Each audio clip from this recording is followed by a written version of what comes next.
The vibraphone was invented in Chicago about 100 years ago, and it was invented by a mallet company by the name of Deegan, and they were constructing a lot of xylophones, a lot of marimbas at the time, and also the glockenspiel.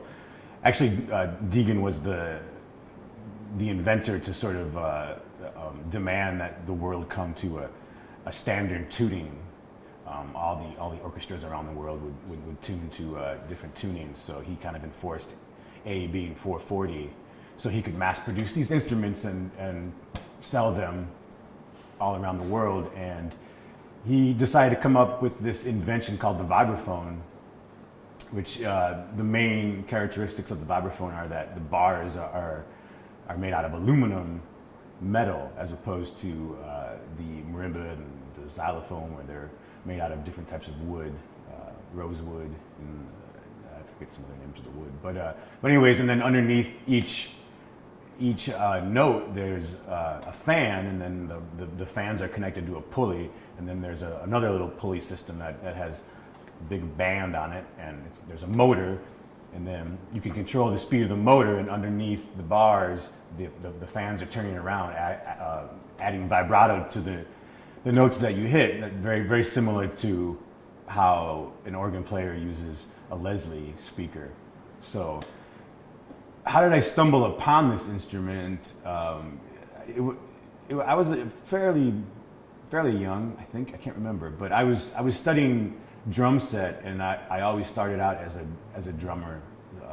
I wanted to be a drummer from a very early age of like 5 or 6 maybe, and so I was taking drum lessons at a local music store in a smallish town that I grew up, which was a suburb of Chicago, because my parents were born and raised in Chicago, and then we're part of the whole movement of moving out of the city and living in the suburbs. So I was studying drum set with this fantastic drum set instructor, and the way that I discovered the vibraphone was that it was nestled away in a corner of this practice space, and it was covered up, and I knew what the xylophone was, I knew what the marimba was, but I had no idea that an instrument like this existed. And when he wheeled it out, he uncovered it, and I remember he had these really, I remember they were green mallets, and they were really super hard, and he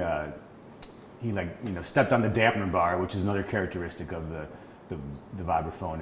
It's just like the dampener bar on a piano, and he put his foot down, and he played this chromatic scale up and down as fast as he could, and it was incredibly loud, and that was how I fell in love with the instrument, and that's how I first discovered the instrument. And I come from the instrument from a drummer's perspective too.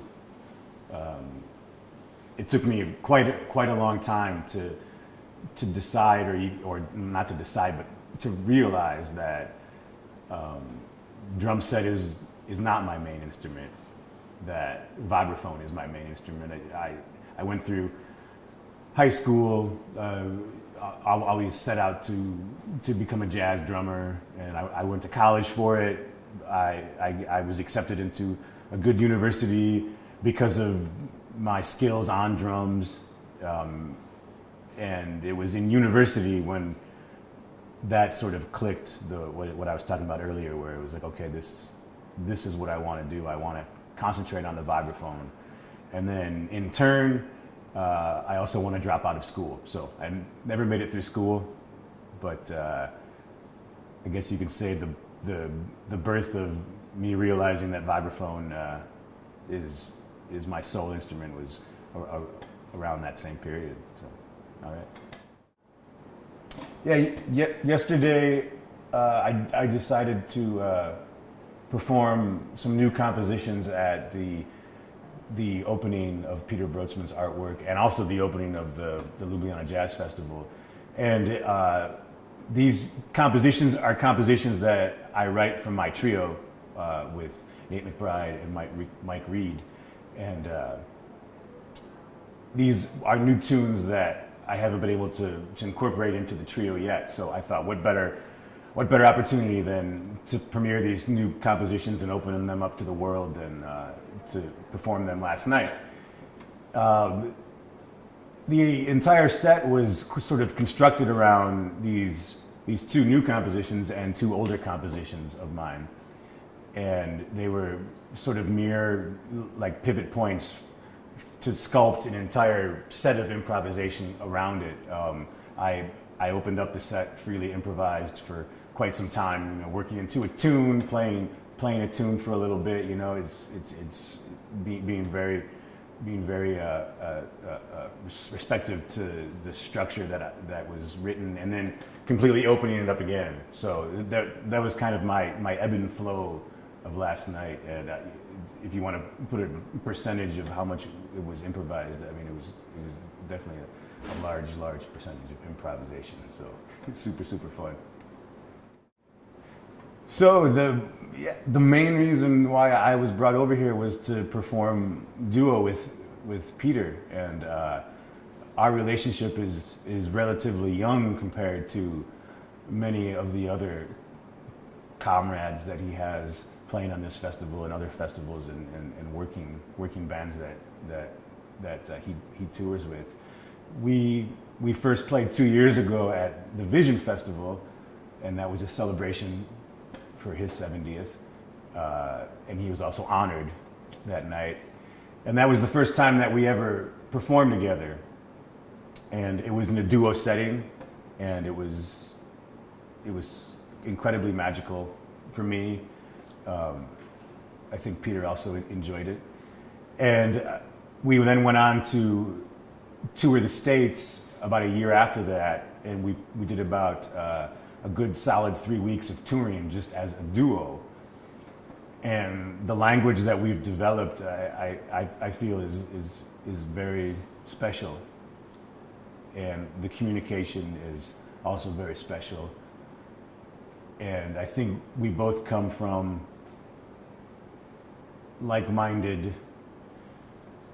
ideas in when we're talking about energy of music and energy of your projecting of your sound, and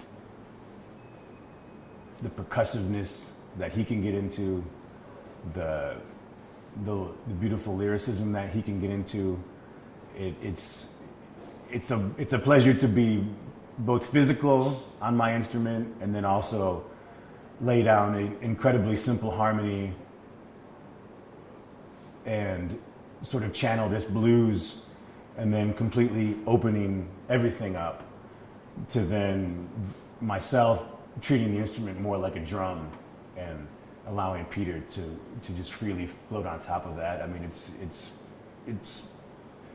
to me, the duo is the most intimate conversation between two musicians, and I think Friday night is going to be fantastic. So thank you.